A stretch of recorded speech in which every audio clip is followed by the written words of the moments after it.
हाँ जी, हमारा चैप्टर 13 चल रहा था। हमने क्वालिटेटिव जो इंस्ट्रूमेंट थे वो पढ़ लिए थे। देन हम क्वांटिटेटिव इंस्ट्रूमेंट पढ़ने जा रहे हैं। यहीं पे थे ना हम।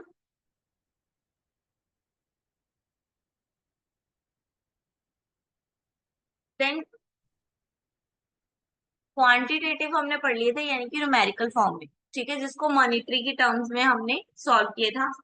वो थे हमारे क्वांटिटेटिव, जैसे SLR, CRR। ठीक है, और भी रेपो रेट, बैंक रेट हमने ये पढ़ा है अभी। ठीक है, देन अब हम पढ़ रहे जा रहे हैं क्वालिटेटिव। क्वालिटेटिव में क्या है? Selective credit control.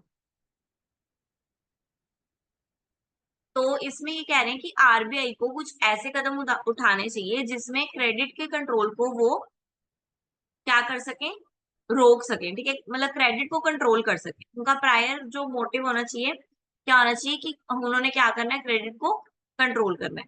ठीक है, इन केस ऑफ इन्फ्लेशन, अगर इन्फ्लेशन है तो वो कैश क्रेडिट को क्या करेंगी,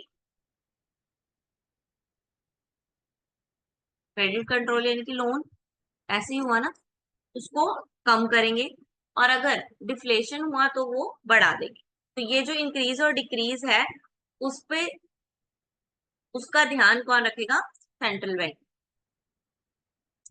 देन मार्जिन रिक्वायरमेंट।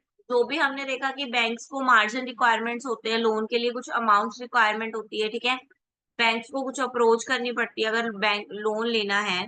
ठीक है, फुल अमाउंट तो मिलता ही नहीं है, कितना मिलेगा? 75% मिलेगा। ठीक है, तो जो मार्जिन है वो रख लेंगे, यानी कि 50 to 20% बैंक क्या करेंगे, वो मार्जिन अपने पास रख लेंगे।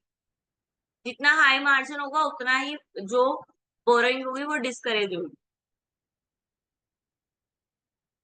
ठीक है, अगर मैं 100% लोन ले रही हूँ और मुझे सिर्फ उसमें से 50% लोन ही अप्रूव्ड होएगा, तो मैं लोन नहीं लेना पसंद करूँ, ना ही लेना पसंद करूँ। ठीक है, अगर मुझे 80 to 85 मिले फिर भी मैं लोन लेने पसंद करूँ, फिर भी। ठीक है, तो यानी कि जितना मार्जिन कम होगा उतना लोन लेना लोग ज्यादा पसंद करेंगे। Then credit rating rationing. Credit rationing क्या है? कुछ अमाउंट को जो बैंक की है उसको, मतलब एक पर्टिकुलर सेक्टर में डाल देना, क्रेडिट को रैशनिंग कर देना, क्रेडिट को बांट देना अलग अलग सेक्टर्स में। That is credit rationing. Then moral suasion. Moral suasion क्या है? Other central bank persuade other bank to comply with its policy through discussion, letter and speech. This is as a moral suasion. Moral suasion can be employed for both qualitative and quantitative credit control. RBI can urge bank to being a large fraction of their asset in a form of government security. It can also discourage bank for borrowing exclusively during inflation period. This measure help control money supply. Moral suasion is also under the control the distribution of bank credit. Moral suasion क्या है? वो बोल रहे हैं कि आप जो bank है वो बाहर से कुछ बाहर बाहर लोन देने की बजाय वो क्या करें, हमारी ही मतलब सेंट्रल बैंक की जो बॉन्ड्स हैं, ठीक है, जो सिक्योरिटीज हैं, उनमें इन्वेस्ट कर दें। ठीक है, इन्फ्लेशन के केस में हम बोरोइंग ना करें, और जो मनी उनके पास पड़ी है, बैंक के पास अगर ज्यादा मनी है तो वो किस में इन्वेस्ट कर दे? लेटर्स में, स्पीचेस में, यानी कि गवर्नमेंट की सिक्योरिटीज में इन्वेस्ट कर दे। Then direct action, यानी कि bank not follow the directing and the conforming of the board monetary policies. For example, RBI refused to rediscount facility to each bank, or it may charge a panel rate over and above the bank rate. Direct action यानी कि जो RBI है वो direct action भी ले सकती है। ठीक है, डिस्काउंट पॉलिसीज हटा सकती है या रीडिस्काउंट कर सकती है। ठीक है, बैंक रेट को बढ़ा भी सकती है जितना उन्हें बोला था। ठीक है, ये सब वो क्यों कर रही है? इन्फ्लेशन और डिफ्लेशन में मनी की सप्लाई को ठीक करने के लिए।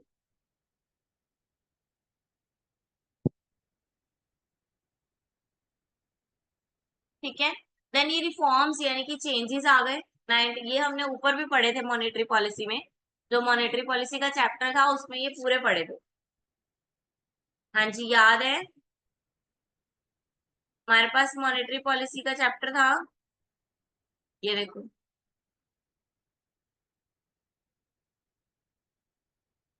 यही चैप्टर, इस एक और था जिसमें रिफॉर्म्स पढ़े थे।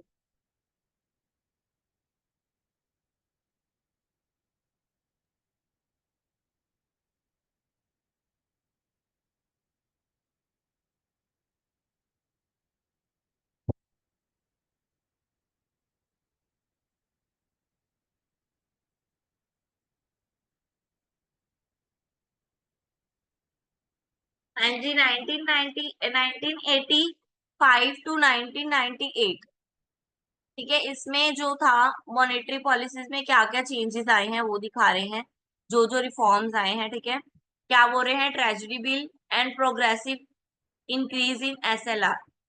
1995 में ट्रेजरी बिल जो थे वो इंक्रीज हुए, ठीक है। इन्फ्लेशन था, इन्फ्लेशन का इम्पैक्ट था, तो सीआरआर एंड बैंक रेट दोनों को बढ़ाया गया, ठीक है।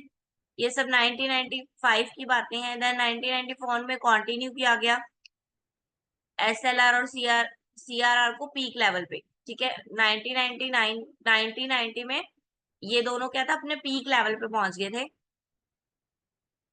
देन 1980 में मैनिफेस्ट हो गया था, इनकी पहले से ही पता चल गया था कि एक्सटर्नल बैलेंस जो है वो कहाँ लगाया जाएगा, डोमेस्टिक ग्रोथ में लगाया जाएगा, ठीक है। फिर वॉर आ गई थी, ठीक है, एक वॉर हो गई, गल्फ वॉर, ठीक है।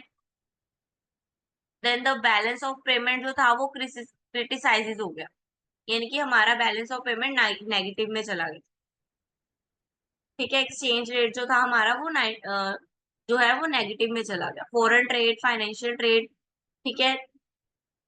फिर फाइनेंशियल इनोवेशंस की गई, नई नई इनोवेशंस की गई, ठीक है। देन हम क्या लेके आए, स्टेबिलिटी लेके आए अपने मनी डिमांड फ्लक्चुएशन में।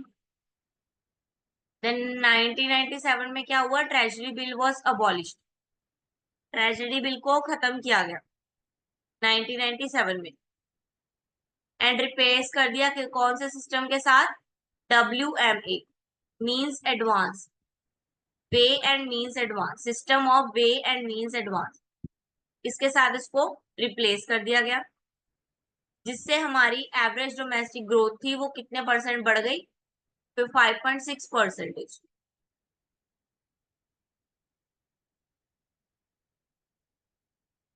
ठीक है। देन 1998 से लेके 2015 तक ये मल्टीपल इंडिकेटर अप्रोच मानी जाती है, क्योंकि इसमें हमने बहुत सारे नए टूल्स जो है वो लगाए, नई फॉर्मूलाज, नई पॉलिसीज, सब कुछ इसमें लगाया है हमने 1995 तक, ठीक है। तो इसमें हमारी डोमेस्टिक ग्रोथ जो है वो इम्प्रूव 96.4% हो गई, ठीक है। जो हमारी ग्रोथ थी वो बढ़कर कितनी हो गई, 6.4। देन 13 से 16 तक इसको हम pre conditioning set for inflation targeting, यानी कि ये हमारा प्री सेट था। ये post global financial crisis period 2008, the creditability for the frame comes into question, a higher inflation and weaker growth begin to coexist. इसमें क्या हुआ था, इन्फ्लेशन बढ़ गई थी। 13 2013 से 2016 तक इन्फ्लेशन जो थी अपने पीक पे थी, इन्फ्लेशन ज्यादा थी, ठीक है। सबसे डबल डिजिटल इन्फ्लेशन कब आई थी, 12-13 में, ठीक है। हमने डबल डिजिट इन्फ्लेशन फेस की थी, ठीक है। तो आरबीआई ने रिवाइज की अपनी कमेटी को, ठीक है, एक्सपर्ट कमेटी को बिठाया, रिवाइज की गई मॉनेटरी फ्रेमवर्क को, ठीक है, और ट्रांसपेरेंट फॉर्म्स लेके आए, ठीक है, यानी कि और ट्रांसपेरेंसी लेके आए, ठीक है। तो bank reserve impose itself a great path for the being down inflation, inflation को डाउन करने के लिए उन्होंने बहुत सारे स्टेप्स लिए, ठीक है। From peak of 11.5% in November 2013 to 8% in 2015, ठीक है। इन्फ्लेशन को अब नीचे लेके आए, 11.5 से कितना लेके आए, 8 पे लेके आए, और फिर 16 जनवरी 16 को 6 जनवरी के बाद फिर 6 से फिर 8 से 6 पे लेके आए, 16 में, फिर 17 में 5 पे लेके आए इन्फ्लेशन रेट, ठीक है। ये ग्रोथ को नहीं लेके आएंगे, इन्फ्लेशन रेट को लेके आए, ठीक है। देन 2016 के ऑनवर्ड्स अब तक जो चल रहा है वो क्या बोल रहे हैं कि इन्फ्लेशन जो डिफ्लेशन है वो फ्लेक्सिबल है, ठीक है, वो रोटेट करती रहती है। तो आरबीआई ने भी क्या अडॉप्ट किया, flexible inflation targeting framework adopt किया, यानी कि जैसे इन्फ्लेशन होगी वैसे हम अपनी पॉलिसी अडॉप्ट कर लेंगे। अगर इन्फ्लेशन हो रही है तो पॉलिसी इन्फ्लेशन वाली, अगर डिफ्लेशन में चला जाता है तो पॉलिसी डिफ्लेशन वाली। जो भी टेक्निक होगी उसी के हिसाब से एफआईटी लगाएंगे, यानी कि फ्लेक्सिबल इन्फ्लेशन टारगेटिंग फ्रेमवर्क लगाएंगे। Then monetary policy and inflation, why inflation targeting, हम इन्फ्लेशन को टारगेट क्यों कर रहे हैं? हाँ जी, क्योंकि महंगाई बढ़ रही है, ठीक है, और जो पॉवर्टी लाइन के नीचे लोग हैं वो कैसे सर्वाइव करेंगे? ठीक है, डोमेस्टिक कंट्री है हमारी, हमारी करेंसी की वैल्यू जो है वो डोमिनेट है, यानी कि वैल्यू जो है वो कम है, तो हम इन्फ्लेशन कैसे बियर कर सकते हैं? ठीक है, हमारे पास इन्फ्लेशन बियर करने के लिए भी तो स्ट्रेंथ होनी चाहिए ना। अगर रेट्स इतने ज्यादा होंगे तो इन्फ्लेशन बियर कैसे होगी? इसलिए इन्फ्लेशन को टारगेट किया जाता है। तो रिक्वायर्ड क्या है इसके लिए? इसके लिए मेन है सेंट्रल बैंक की पॉलिसीज, ठीक है, जो वो मॉनेटरी पॉलिसीज बनाई है उन्होंने, वो उस अकॉर्डिंग वर्क करे, ठीक है, फ्लेक्सिबल रहे, ट्रांसपेरेंसी रहे पॉलिसीज में, ठीक है, देखो क्वालिटेटिव टारगेट्स डिसाइड हो, क्लियर हो सबके लिए, अनएम्बिगियस हो, ठीक है, मतलब कि एक दूसरे को क्लैश ना कर रहे हो, मॉडल और मेथड सेटअप करने चाहिए, फॉरवर्ड लुकिंग ऑपरेशंस होने चाहिए, ठीक है, हम जो इन्फ्लेशन को टारगेट करें ये सिर्फ अब के लिए नहीं कर रहे, फॉरवर्ड लुकिंग दे होने चाहिए, फ्यूचर के लिए भी देखना है। देन टारगेट प्रैक्टिशनर्स, यानी कि central bank from advance merging bank and development bank from fondly adopting inflation targeting. Full full-fledged inflation target are countries that market are expected communicating to meet a specific inflation rate or range within a specific time frame. Regular announcement their target to the public. Have institutional arrangements to ensure that the central bank is accountable for meeting the target. ठीक है, practitioners यानी कि हमें जो भी target हमने रखा है उसको प्रैक्टिस में लेके आए, उसको फुलफिल करने की प्रॉपर अच्छे से प्लानिंग होनी चाहिए। ये नहीं है सिर्फ प्लान बना लिया और डन, प्लानिंग को एक्शन में कैसे लेके आना उसकी प्रॉपर प्लानिंग होनी चाहिए। देन ऑन टारगेट, जो भी टारगेट है उसको डिसाइड रखना, उसको प्रॉपरली टारगेट को ही प्रॉपरली हिट करना, ठीक है। Then Indian monetary policy and inflation targeting, like the developing and merging country, the central bank of the country, that is Reserve Bank of India, has made inflation targeting as a main object of monetary policy. The Monetary Policy Committee performs in 2016, adopting the flexible inflation targeting. Prior to the amendment in RBI Act in May 2016, the flexible inflation targeting framework was governed by an agreement on monetary policy framework between the government and the Reserve Bank of India of Feb 2015। ठीक है, बहुत सारी policies India की country के लिए inflation को target करना और भी डिफिकल्ट है क्योंकि ये डेवलपिंग इंडस्ट्री है, ठीक है। डेवलपिंग के लिए हमें मार्केट में मनी देनी पड़ेगी, लेकिन मार्केट में मनी देने से क्या हो रहा है, इन्फ्लेशन आ रही है, तो ऐसी कंट्री के लिए डिफिकल्ट भी है थोड़ा सा मैनेज कर पाना, और मैनेज करना जरूरी भी है। Now chapter 13 is complete. Clear है चैप्टर 13?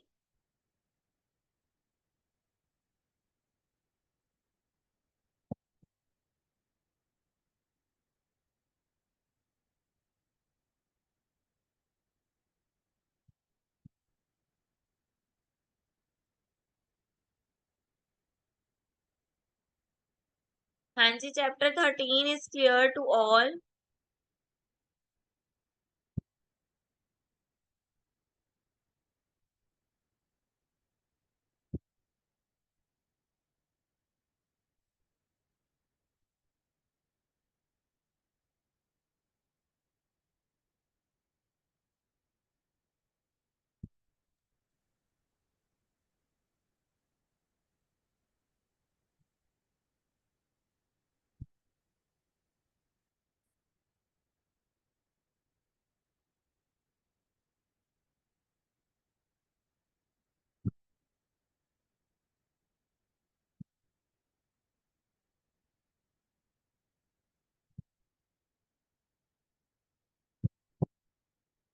हाँ जी, नेक्स्ट चैप्टर करें, अभी तो टाइम है। Yes ma'am. Okay, then next chapter हमारा फिस्कल पॉलिसी। फिस्कल पॉलिसी यानी कि रिलेटेड टू द फाइनेंस। हाँ जी, फिस्कल पॉलिसी क्या है? It is a concept policy dealing with government revenue expenditure which has some components of welfare amendment in it. ठीक है, fiscal policy क्या है? Government के रेवेन्यू और एक्सपेंडिचर, जब जो गवर्नमेंट खर्चे और सेविंग कर रही है, यानी कि जो उनको इनकम आ रही है और जो भी वो खर्चे कर रहे हैं, जब हम उनकी बात करते हैं, ठीक है, तो उसको हम क्या बोलेंगे? फिस्कल पॉलिसीज बोलेंगे। ठीक है, it is the income and expenditure of the government which is use to regulate the economy and to focus on the economy growth. ठीक है, जो भी वो खर्चे या इनकम कर रही है इकोनॉमी से, from the economy and for the economy growth. ठीक है, पब्लिक से ही पैसे लेके पब्लिक पर ही लगा रही है। ठीक है, उस पॉलिसी को क्या बोलेंगे? Fiscal policy. देन इसके ऑब्जेक्टिव क्या होते हैं? क्या करना, क्या क्या लेके आना? फुल एम्प्लॉयमेंट लेके आना। ठीक है, फुल एम्प्लॉयमेंट लेके आना, कंट्री में एम्प्लॉयमेंट होनी चाहिए। ठीक है, किसी को भी अपॉर्चुनिटी, ऐसा ना अपॉर्चुनिटी ना मिले काम करने की। देन प्राइस स्टेबिलिटी, जो प्राइस है वो स्टेबल हो। ठीक है, हमारी अनडेवलप्ड जो डेवलपिंग कंट्रीज है हमारी, ठीक है, तो इनकी जो ग्रोथ है प्राइस पे डिपेंड है, तो प्राइस जो होना चाहिए वो क्या होना चाहिए? स्टेबल होना चाहिए, यानी कि हमारी मनी का, जो हमारी मनी है दैट इज रुपीज, रुपीज की वैल्यू डी वैल्यू नहीं होनी चाहिए। ठीक है, वैल्यू बढ़नी ही चाहिए, डी वैल्यू नहीं होनी चाहिए। Then increasing rate of economy growth, growth economic की ग्रोथ। ठीक है, यानी कि अचीव करना है नए नए ग्रोथ रेट्स को। ठीक है, हाई रेट इकोनॉमी अचीव करनी है, मेंटेन भी करके रखना उसको।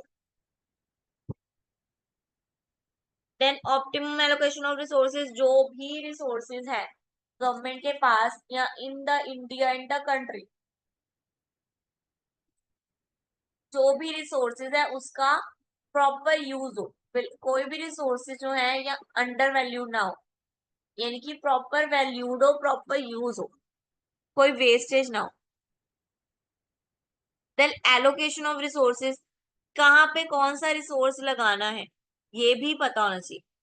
ठीक है, एलोकेशन जो होनी चाहिए रिसोर्सेज की वो भी प्रॉपर होनी चाहिए, उसके लिए भी हम क्या करते हैं? फिजिकल पॉलिसीज बनाते हैं, ताकि हमारे जो रिसोर्सेज हैं वो सही जगह पे लगाए जाए। ठीक है, देन रिड्यूस इनइक्वालिटीज, इनइक्वालिटीज खत्म करना, अर्बन रूरल, ठीक है, लो इनकम हाई इनकम, इन जो इनइक्वालिटीज है उनको रिड्यूस करना। देन इकोनॉमी स्टेबिलिटी, इकोनॉमी में इन्फ्लेशन डिफ्लेशन, ठीक है, जो भी साइकिलिंग चल रही है, ठीक है, business cycle, business trade cycle, इन सबको क्या करना? स्टेबल रखना, स्टेबिलिटी बनाए रखना। साइकिलिंग तो चलेगी, अप से डाउन भी जाएगी, डाउन से अप वापस आनी चाहिए। ठीक है, यानी कि इन जो साइकिल है वो चलता रहना चाहिए। ऐसे नहीं अप जाके डाउन आ गई तो डाउन पे ही बैठी है, डाउन जाके फिर अप आनी चाहिए दोबारा। Then type of physical policies आ गई। There are three type of physical policies. First is neutral, second is expansional, third is contraction. देखो नेम से क्यों क्लियर है? फ्रॉम द न्यूट्रल, न्यूट्रल से क्या सीख रहे हैं हम? It is a type of policy undertaken when the economy is in equilibrium, यानी कि consumer are not affected by taxing by the government और the welfare spending of the state. यानी कि कंज्यूमर जो है वो ना तो गवर्नमेंट के टैक्स से और ना ही अपने एक्सपेंडिचर से कोई भी इफेक्ट उस पर पड़ रहा है, उसकी इनकम पे या उसके एक्सपेंडिचर पे कोई भी इफेक्ट नहीं पड़ रहा है। That is equilibrium, neutral.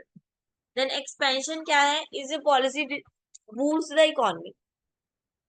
It is mostly use in time of high unemployment and recession, government lowering the tax and spending more, one of the two. The aim is to stimulate the economy and ensuring purchasing power। ठीक है, neutral में क्या था? Government कह रही है कि मैं उतना ही टैक्स लगा रही हूँ जितना कंज्यूमर दे रहा है, वो न्यूट्रल हो गया। इक्विलिब्रियम, बराबर बराबर। ठीक है, यानी कि जितना कंज्यूमर दे रहा है उसको उतना ही वापस दे रहे हैं, दैट इज न्यूट्रल। एक्सपेंशन में क्या है, कंपनी में मंदा आ गया, ठीक है, एम्प्लॉयमेंट जो थी अनएम्प्लॉयमेंट हो गई, तो अब क्या है, अब गवर्नमेंट को कुछ हैवी स्टेप्स लेने पड़ेंगे। वो क्या आएंगे, गवर्नमेंट क्या करेगी, अपने खजानों में से यानी कि अपने टैक्सेस में से ज्यादा टैक्स जो है लोगों को स्पेंड ज्यादा करेगी लोगों पर, और लोगों से टैक्स लेगी कम, ठीक है, जिससे उनकी परचेजिंग पावर बढ़े और कंट्री में दोबारा इन्फ्लेशन की स्टेज आए, दोबारा बूम पीरियड आए। देन कॉन्ट्रैक्शन, कॉन्ट्रैक्शन में क्या है, कॉन्ट्रैक्शन क्यों है कि अब पहले से इन्फ्लेशन है, हाई इन्फ्लेशन है, फुल एम्प्लॉयमेंट है, तो गवर्नमेंट क्या करेगी, स्पेंडिंग्स को अपनी कम कर देगी और अपने एक्सपेंडिचर्स को बढ़ा देगी, यानी कि टैक्सेस को बढ़ा देगी, अपने रेवेन्यू को बढ़ा लेगी और अपने एक्सपेंडिचर कम कर देगी।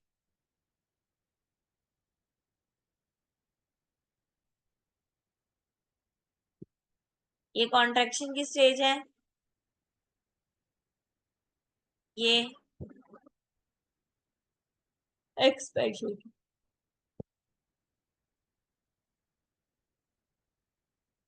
देन इंस्ट्रूमेंट्स आ गए, सेम जैसे हमने पीछे पढ़े थे मॉनेटरी पॉलिसीज के इंस्ट्रूमेंट, देन अब इंस्ट्रूमेंट फिजिकल पॉलिसीज के आ गए, यानी कि अब गवर्नमेंट के इंस्ट्रूमेंट्स आ गए मनी को स्टेबल करने के लिए, प्राइस को स्टेबल करने के लिए, अनएम्प्लॉयमेंट को कम करने के लिए, ठीक है, ये सब। तो फर्स्ट क्या है, पब्लिक एक्सपेंडिचर, स्टिमुलेट और regulate an economy with its face, stimulate like recession और boom, any variation in public expenditure will have an important bearing on the level of consumption, investment, total income.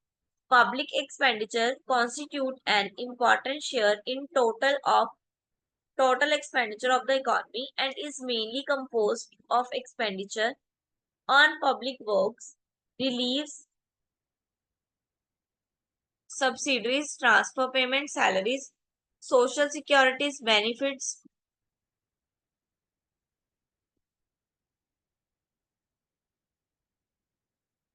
ठीक है। तो ये public expenditure के through क्या बता रहा है कि अगर गवर्नमेंट, अगर पब, मतलब पब्लिक पे एक्सपेंडिचर कर रही है अब गवर्नमेंट, ठीक है, अगर तो मार्केट में ऑलरेडी पैसे हैं तो वो नहीं करेगी, और अगर नहीं है तो वो करेगी। Then taxation policy, same taxation policy के साथ है, अगर इन्फ्लेशन है तो टैक्सेस बढ़ा देंगे और अगर डिफ्लेशन है तो टैक्सेस कम कर देंगे।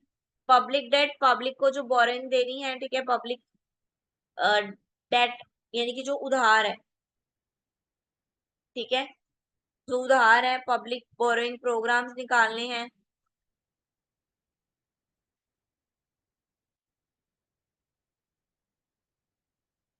पब्लिक से sales of bond securities help to reduce the consumption and private investment, ठीक है, गवर्नमेंट जो है वो पब्लिक को क्या कर दे, बोरो कर दे या सेल कर दे बॉन्ड की, ठीक है, तो पब्लिक से डेट लेते हैं। अगर मान लो गवर्नमेंट को नहीं पेमेंट आ रही कहीं से, तो वो क्या करती है,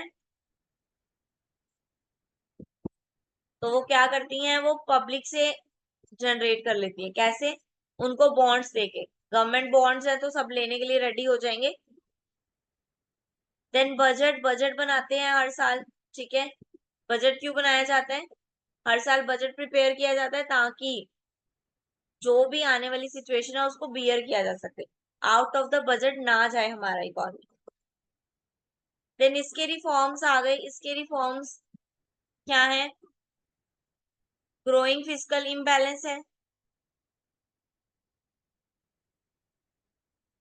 ठीक है, उसके बाद central transfer resulting from falling tax to GDP ratio, tax कम होता है जीडीपी रेशो के साथ साथ, ठीक है, मीडियम टर्म फिजिकल रिफॉर्म्स को ज्यादा ध्यान में दिया जाता है, एडजस्टमेंट्स की जाती हैं। देन फर्स्ट आ गया टैक्स रिफॉर्म, टैक्स रिफॉर्म में क्या बोल रहे हैं, restructuring of the tax system constitute a major component of fiscal reforms with the aim of augmenting revenue and improving tax structure. The main focus of the reform was simplification and rationalizing of both direct and indirect tax, drawing mainly from the recommendation of the Tax Reform Committee 1991.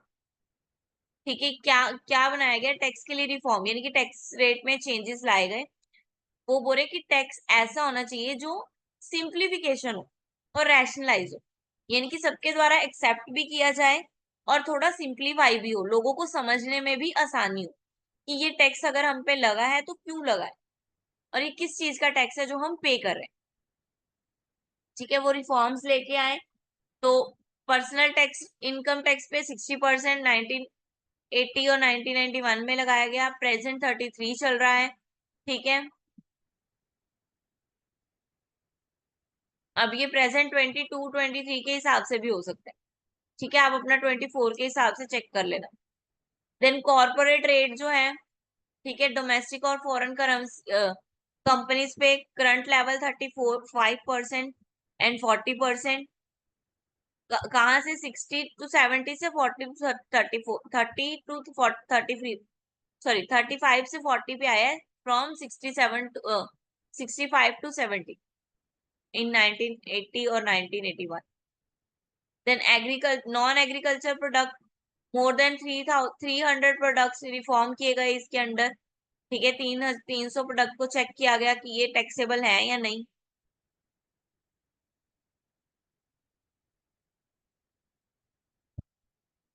Then excise duty, ठीक है, 11 major sectors excise duty देखी गई, central rate देखे गए।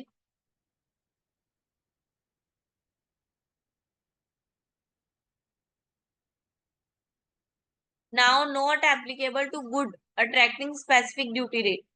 ठीक है, अब के टाइम पे एक्साइज रेट सब पे नहीं लगते हैं, किसी किसी चीजों पे ही लगते हैं। Then fiscal policies and inflation. Fiscal policy और इन्फ्लेशन का क्या है? Inflation indicates the increase in price most of goods and services. In this condition, when the purchasing power of money decrease, it measures the percentage and there will indicates to measure the increase in price. Fiscal policy adopt an indirect way to control inflation.